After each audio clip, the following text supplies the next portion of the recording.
से मुलाकात हुई थी आपकी और उसमें आपने डिस्कशन की थी चेयरमैन के हवाले से, तो उनका कोई पॉजिटिव रिस्पांस आया था इस हवाले से जो आपने कहा था कि एक जॉब होनी चाहिए? कादिर, इतनी पुरानी बातें तुम पूछ रहे हो मुझसे, वो हो गई है। वो देखें, असल चीज़ ये है कि अगर मैंने आर्मी चीफ साहब से कोई बात की है तो मैंने कोई चुगली नहीं की, मैंने वही बात मोहसिन नकवी साहब से भी की है। ठीक है, पहले मैंने मोहसिन नकवी साहब से की है, फिर वैसी मुलाकात हो गई तो उनसे भी मैंने बात की है और मैंने कोई नेगेटिव बात नहीं की है। मैंने मोहसिन नकवी साहब को भी वही बातें की हैं कि सर दोनों चीज़ें बहुत बड़ा फ़र्क है और दोनों पीसीबी एज अ चेयरमैन और इंटीरियर मिनिस्ट्री, कोई मजाक नहीं, बहुत बड़ी बड़ी जॉब्स हैं ये। और मैं चाहता हूँ क्योंकि मोहसिन नकवी साहब ने डिलीवर किया है पंजाब में एज अ सीएम, उन्होंने डिलीवर किया और उनको काम करने का शौक़ है, वो काम करना चाहते हैं। लेकिन मैं सिर्फ ये चाहता हूँ कि एज अ पीसीबी चेयरमैन आ जाएँ वो, हमें कोई इशू नहीं है, लेकिन एक जगह, दोनों में से कोई एक जगह चूज़ कर लेंगे तो काम करना इजी हो जाएगा। और मैं चाहता हूँ कि मोहसिन नकवी साहब की नज़रों के सामने सारा काम हो, हर चीज़ एडवाइज़रों पे नहीं छोड़ी जाती, खुद भी आपको देखना होता है। डोमेस्टिक की कमेटी बनाई गई है सर रिफॉर्म्स करने के लिए, उसमें डायरेक्टर डोमेस्टिक ही नहीं डालेंगे? आई मीन ये पूछने वाला सवाल है, तो मीडिया में आप हो, तुम्हें पूछो जाके उनसे कि क्यों नहीं डाला।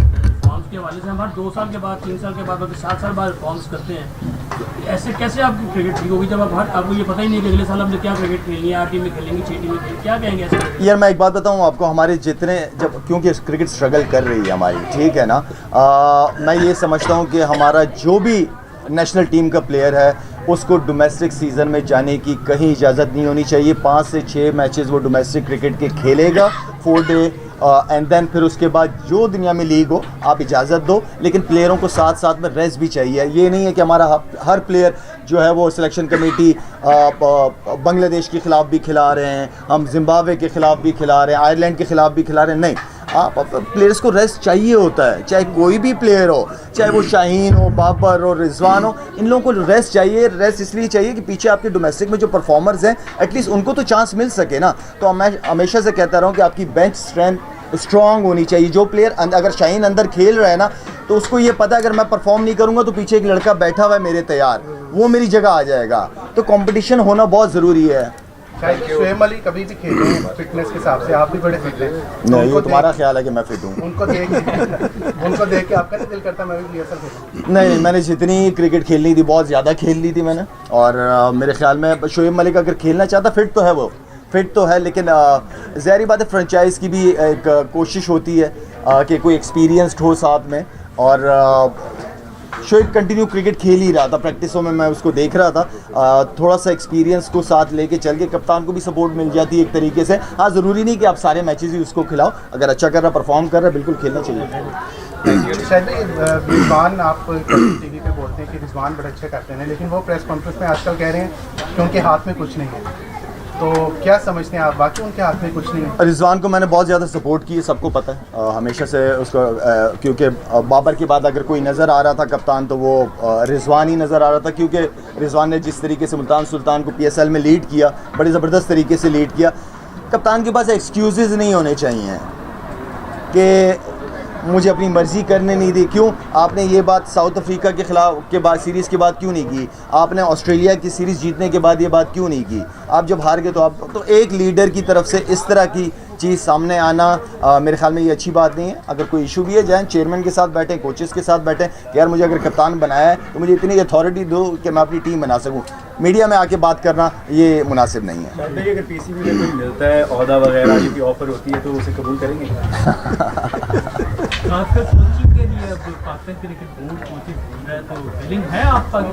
यार मुझे पाकिस्तान टीम से कोई लगाव नहीं है। मुझे अगर काम कराना है तो ये 14, 15, 16 साल वाले जो बच्चे हैं ना इनके साथ काम कराओ, ठीक है। ये जो 15, 16 साल वाले जो माइंड सेट है ना बच्चों का, इस माइंड सेट पे क्या काम करने की ज़रूरत है? वो ये ज़रूरत है कि हारे हुए मैचेस कैसे जीते जाते हैं, आपने फ़ाइट करनी कैसी है बड़ी टीमों के ख़िलाफ़, आपका प्लान क्या होना चाहिए। हमारी हर चीज़ पाकिस्तान टीम में आके सीखते हैं सारे। PSL में कोई आपको टैलेंट नज़र आया यंगस्टर में जितने आपने देखा? PSL में टैलेंट ऐसे जो टैलेंट था वो पहले पाकिस्तान से खेला था, फिर ड्रॉप हो गया था।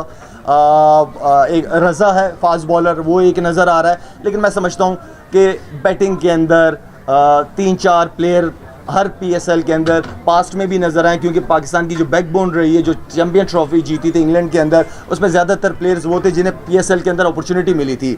लेकिन इस बार मैं अगर ईमानदारी वाली बात कहूँ तो वो चीज़ नज़र मुझे नहीं आई अभी तक। शाहजहां अजीम टुकड़ा की जानिब से कहा गया कि वो इंडिया के साथ, पाकिस्तान के साथ नहीं खेलेंगे, ICC टूर्नामेंट में हिस्सा नहीं लेंगे, तो आप एज ए पाकिस्तानी क्या उनको पैगाम देंगे इंडिया की? उन्होंने यार उनकी पहली नीयत नहीं थी, उनकी पहली कौन सी नीयत थी हमारे साथ खेलने की? मेरे ख्याल में हर चीज़ आप 1 घंटे तक दहशतगर्द वहाँ दहशतगर्दी करते रहे, ठीक है, वहाँ तक 8 लाख फ़ौज में से कोई नहीं आया, और जब आए तो 10 मिनट के ऊपर पाकिस्तान पे इल्ज़ाम लगा दिया।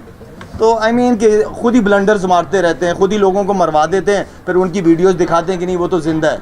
तो आई मीन इस तरह का ना करें। हमने हमेशा देखिए, दहशतगर्दी आप किसी कोई भी मुल्क, कोई भी मज़हब सपोर्ट नहीं करता, और हम तो हमेशा अमन की, पाकिस्तान हमारा दीन इस्लाम अमन का पैगाम देती है हमेशा। बस भाई यार एक चीज़, अब मैं विद द परमिशन ऑफ हमारे लेजेंड, मेरी रिक्वेस्ट थी, तो शाहिद भाई ने उसको मुझे अभी ग्राउंड में कहा जी बिल्कुल, तो शाहिद भाई को हम अपनी इस अकेडमी का, जिसमें लगभग 400 बच्चे बच्ची हैं, हम अपना ब्रांड एम्बेसडर अनाउंस कर रहे हैं।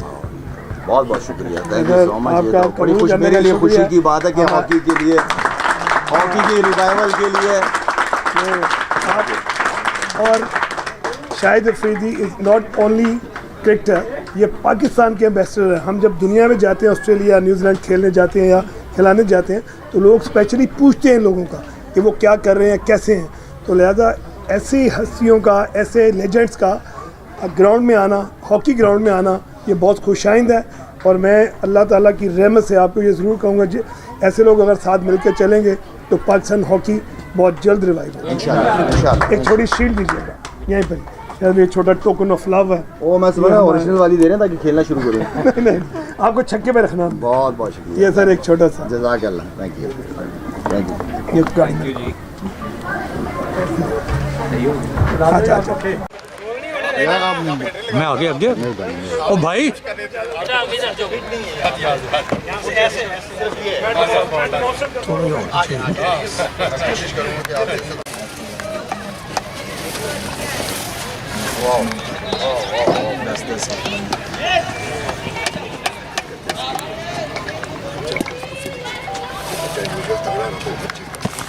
बच्चा किस तरह खेलते हैं, मैं सीख लूँ आप लोगों से। ठीक है, एंजॉय कर रहे हैं। अच्छा माशाल्लाह, वेरी गुड। सिद्रा कैसी हैं आप? आगे हो जाओ, सबसे ज़्यादा एक्सपीरियंस भी आपका निकला हुआ है।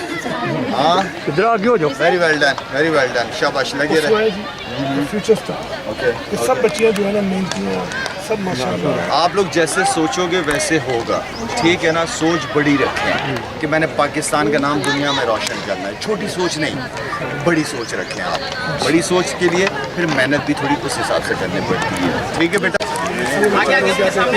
यासीन बच्चों को आगे कर दे, बच्चों बेटा आगे आओ, आप लोग आगे आओ, आप आओ सामने आओ, सामने अस्सलाम वालेकुम बेटा, कैसे हैं आप लोग? खैरियत से हैं? इतनी मेहनत कर रहे हैं आप लोग माशाल्लाह इस गर्मी में।